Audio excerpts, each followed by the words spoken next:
Jika bukan karena Indonesia, bisa saja Piala AFF ini benar-benar sepi sorotan. Sepi. Para mafia banget di untuk AFF. Sebenarnya Indonesia udah keluar dari AFF, keluar aja. Malaysia dan Indonesia, kami tidak menginginkan trofi kecil ini. Ayo berikan ke Thailand.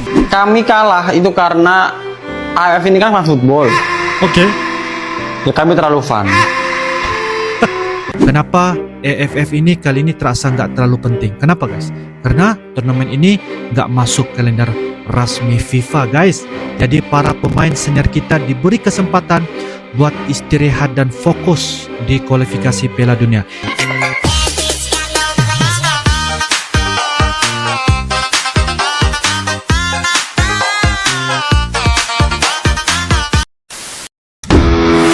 Presiden AFF melalui utusannya Francisco Calbuadi mengaku jika Indonesia memang menjadi magnet terbesar meskipun cuma pakai tim U22. Tapi justru itulah yang bikin media-media asing makin penasaran.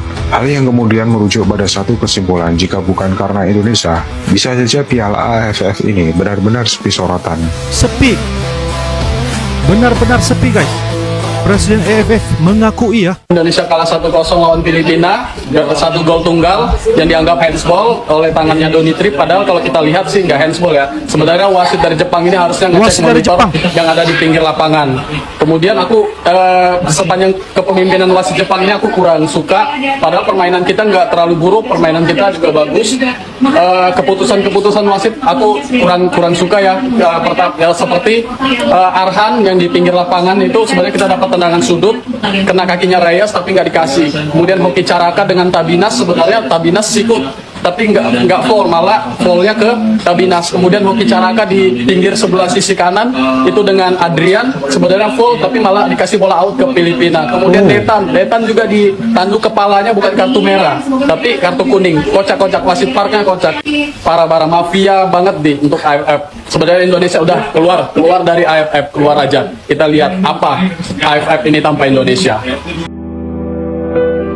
Dua keputusan wasit yang sangat merugikan timnas Indonesia malam ini guys. Yang pertama, kartu merah Muhammad Ferrari itu sangat tidak layak guys. Bagaimana tidak guys? Kita lihat di pertandingan tadi, itu Muhammad Ferrari itu diprovokasi sama kaptennya Filipina. Kurang ajarnya wasit hanya melihat tindakan dari Muhammad Ferrari. Alhasil Muhammad Ferrari dapat kartu kuning kedua dan kartu merah. Ini awal dari kekalahan Indonesia. Dan yang kedua, penalti Indonesia itu kurang ajarnya wasit. Dia hanya berkomunikasi dengan wasit VAR melalui mikrofonnya guys, dan tanpa ada niat untuk melihat layar monitor yang ada di pinggir lapangan. Ini wasit tidak tahu kenapa dia begitu ingin Indonesia kalah. Apakah ini pemain ke-12 dari Filipina? Kurang ajar banget, orang-orang sekarang ingin Indonesia kalah.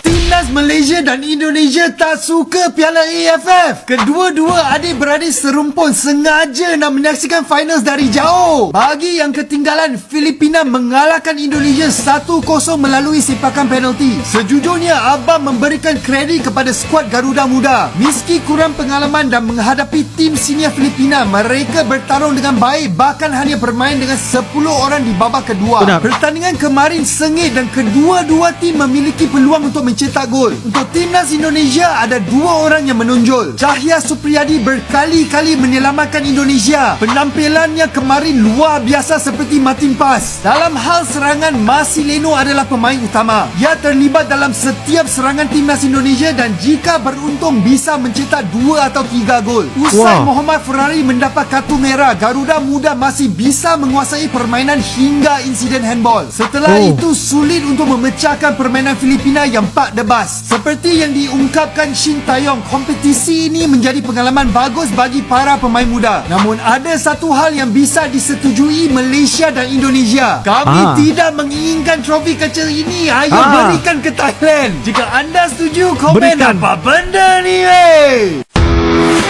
Di bulan November kemarin, Kosin benar-benar jadi sosok yang dicintai usai kemenangan bersejarah atas Arab Saudi. Namun di bulan Desember, dirinya sekarang seolah menjadi pesakitan yang katanya terancam dalam desakan karena hasil di Piala AFF di mana laga melawan Filipina dianggap sebagai laga penentu yang katanya akan memengaruhi masa depannya. Jelas ini membuat media-media asing merasa cukup heran. Kenapa hanya karena turnamen yang bahkan tidak masuk kalender FIFA, Sintayong yang sudah melakukan banyak hal untuk sepak bola Indonesia bisa ditekan habis-habisan. Seolah-olah dia sudah bikin dosa yang besar. Karena sejatinya fokus timnas senior paling utama dia harusnya untuk round 3 kualifikasi Piala Dunia 2026. Sementara itu media-media asing pada akhirnya juga menyoroti situasi yang terjadi dengan Sintayong, seperti media Korea misalnya, di mana media bernama Naver Sport menilai kalau ekspektasi publik tanah air soal Piala AFF terlalu tinggi, sehingga seolah-olah jika Sintayong gagal, sangat layak dipecat. Padahal bagaimanapun, Sintayong sudah memberikan beragam hal positif di sepak bola Indonesia, termasuk di round 3 kualifikasi Piala Dunia 2026. Namun dengan mudahnya muncul narasi tekanan hebat, cuma untuk ajang yang bahkan nggak masuk kalender FIFA.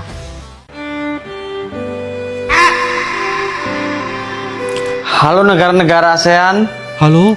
selamat aja buat kalian, terutama yang masuk final.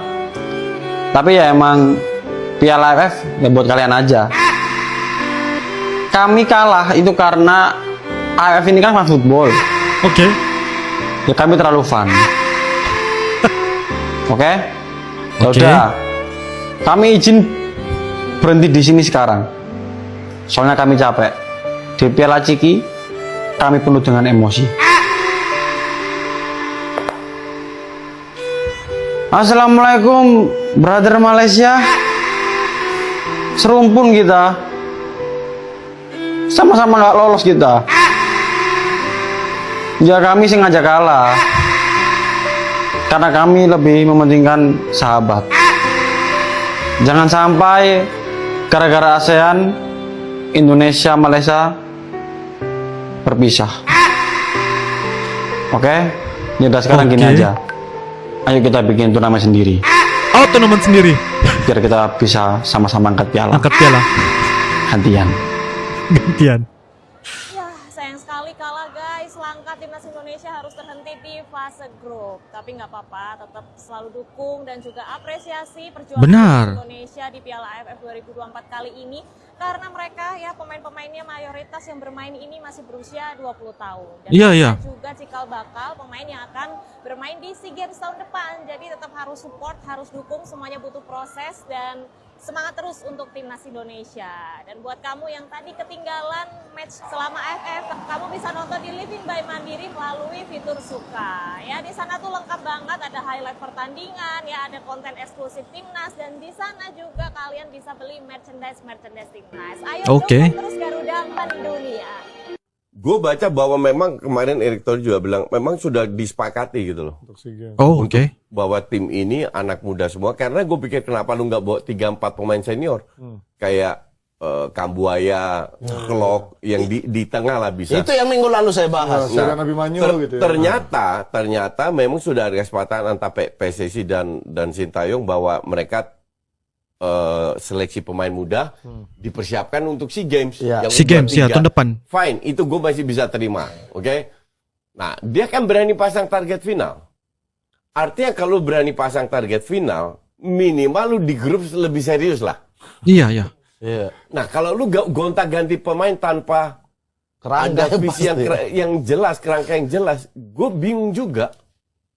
Apa ini itu bagian dari TC kayak uji coba untuk mau melihat satu pemain, dua pemain, tiga pemain, tapi kan targetnya final. Iya. Jangan pasang target tau kalau begitu. Dan dia sampai sekarang masih yakin dia akan ke final. Itu dia, itu yang membuat kita udah gak apa-apa nih. Tadi ya gak apa-apa lah. Kesepakatannya kayak begitu. Piala Asia U23 lebih penting daripada AFF mungkin ya kita menganggapnya kayak begitu. Oke, tapi kan kita dibangun lagi ekspektasi bahwa tim ini akan ke final. Jadi naik lagi ekspektasi kita. Ketika realitanya berjalan hancur ya, gimana dong gitu. Kalau memakai timnas senior, saya yakin bisa juara. Begitu ungkapan Sinteyong usai gagal di Piala AFF 2024. Sinteyong mengakui bahwa ia gagal dalam mempersembahkan prestasi di Piala AFF 2024 ini. Menurutnya, akan lain ceritanya jika timnas Indonesia turun dengan skuad senior. Ia berani memasang target juara. Timnas Indonesia level senior sejauh ini memang moncer bersamanya. Dengan bersaing sengit menuju Piala Dunia 2026 hingga masuk putaran ketiga kualifikasi zona Asia. Namun kali ini tetap punya sisi positifnya, ujar pria asal Korea tersebut, terutama bagi para pemain mudanya yang mendapat pengalaman bertanding dan mengasah mentalnya. Media Vietnam tertawai Indonesia usai tak lolos semifinal ASEAN Cup 2024. Impian Piala Dunia namun lolos semifinal pun susah, dasar negara lucu. Begitulah judul berita songong dari salah satu media Vietnam, Soha.vn. Media Vietnam tersebut tak habis pikir, Indonesia bisa kalah dari tim lemah Filipina di kandang sendiri hingga membuatnya tak lolos semifinal. Lebih lanjut, media Vietnam tersebut menganggap Indonesia sebagai negara lucu yang memiliki impian Piala Dunia, namun tak sadar kemampuan yang ada. Bagaimana menurut kalian? Oke guys, seperti yang kita sudah nonton dan reactionkan tadi, timnas Indonesia di Piala AFF. Seperti yang kita tahu, Indonesia nggak berhasil lolos dari fase grup di Piala AFF 2024. Tapi tenang dulu guys. Jangan down, jangan sedih, karena fokus kita sekarang bukan cuma AFF, tapi mimpi yang jauh lebih besar, Piala Dunia 2026. Setuju kan guys? Yuk kita bahas bareng-bareng. Oke guys, pertama-tama ya, kita harus kasih apresiasi dulu buat perjuangan timnas Indonesia. Ya, biarpun di AFF ini hasilnya kurang memuaskan, tapi kita semua tahu bahwa PSSI dan Coach Sinteyong punya rencana besar. Pemain muda yang diturunkan rata-rata umumnya baru 22 tahun. Mereka ini disiapkan buat masa depan guys, buat bisa bersaing gak cuma di Asia Tenggara, tetapi juga di level Asia dan dunia. Ya, kegagalan di AFF ini sebenarnya membuka peluang untuk belajar banyak hal. Kita bisa melihat bahwa pengembangan tim muda adalah langkah yang strategis kalau kita bandingkan dengan negara-negara lain. Banyak tim kuat yang mulai membangun fondasi mereka dari usia dini. Dengan pengalaman yang didapatkan di AFF, para pemain muda ini akan lebih matang ya menghadapi laga-laga besar di masa depan. Ya guys, kenapa AFF ini kali ini terasa nggak terlalu penting? Kenapa guys? Karena turnamen ini nggak masuk kalender resmi FIFA guys. Jadi para pemain senior kita diberi kesempatan buat istirahat dan fokus di kualifikasi Piala Dunia. Ini keputusan cerdas banget dari Coach Sinteyong, Pak Erick Thohir. Karena apa guys? Karena apa? Karena mimpi kita nggak cuma jadi juara AFF, tapi bisa bersaing sama tim-tim top dunia di Piala Dunia 2026 nanti. Sinteyong dan strategi dah besarnya Coach Sinteyong yang bukan orang sembarangan guys. Beliau pernah membawa Korea Selatan di Piala Dunia dan menang lawan Jerman waktu itu. Jadi beliau paham banget strategi buat bikin tim solid. Dengan pemain muda yang sekarang, Coach Sinteyong sedang membangun fondasi yang kuat buat masa depan sepak bola Indonesia. Kita semua tahu ya guys ya, proses nggak pernah instan. Tapi kalau kita sabar dan terus mendukung, hasilnya pasti bakal luar biasa guys. Coach Sinteyong juga sering menekankan pentingnya disiplin dan kerja keras. Ini adalah kunci ya untuk bersaing di level internasional. Bahkan beberapa pemain muda kita udah mulai dilirik oleh klub-klub luar negeri. Ini bukti kalau pembinaan yang dilakukan berjalan di arah yang benar ya guys. Nggak ada alasan untuk nggak optimis guys ya. Peran besar Erick Thohir ya, kita punya Bapak Ketum PSSI, kita juga nggak bisa lupa semua peran Pak Erick Thohir di bawah kepimimpinannya. PSSI jadi lebih serius, mulai dari program pembinaan usia muda, liga yang lebih teratur, sampai fokus infrastruktur sepak bola. Bahkan Pak Erick bilang kalau target utama kita sekarang adalah lolos ke Piala Dunia 2026. Ini bukti kalau beliau punya visi besar buat sepak bola Indonesia. Selain itu, Pak Erick Thohir juga bekerja keras ya guys untuk membawa sepak bola Indonesia lebih dikenali di kancah internasional. Salah satu langkah konkretnya adalah menjalin kerjasama ya dengan federasi-federasi sepak bola luar negeri dan membawa teknologi modern ke Indonesia. Dengan pendekatan ini guys, kita nggak cuma membangun tim yang kuat ya, tapi juga sistem yang lebih profesional guys. motivasi buat timnas. Kalah atau menang itu biasa ya guys, itu biasa. Yang penting semangat jangan kendur buat pemain muda yang udah berjuang di Piala AFF. Kalian adalah pahlawan. Pengalaman ini pasti bakal bikin kalian lebih siap tantangan ke depan. Dan buat para fans Garuda, mari kita terus dukung timnas Indonesia. Jangan cuma waktu menang aja, tapi juga pas lagi jatuh, karena di balik kekalahan ini ada mimpi besar yang sedang kita kejar guys ya. Bayangkan guys, kalau kita nanti beneran guys lolos ke Piala Dunia 2026, itu akan jadi sejarah besar buat Indonesia guys. Tapi semua itu butuh proses, kerja keras dan dukungan dari kita semua. Jadi jangan pernah berhenti guys. Percaya timnas kita punya potensi besar dan masa depan cerah ada di depan mata. Oke guys, jadi itulah kenapa kita harus tetap optimis. Piala AFF itu cuma batu loncatan. Fokus utama kita adalah Piala Dunia 2026. Kita percaya sama Coach Sinteyong, kita percaya sama Pak Erick Thohir, dan yang paling penting kita percaya sama timnas Indonesia. Guys, apa pendapat kalian? Ya, sekiranya ada beberapa info dan sebagainya, kalian silakan tulis di ruangan kolom komentar. Insyaallah guys, kita akan bisa ketemu lagi di video-video akan datang. Sampai jumpa lagi. I love you Indonesia. I love you Malaysia. Assalamualaikum warahmatullahi wabarakatuh. Dadah.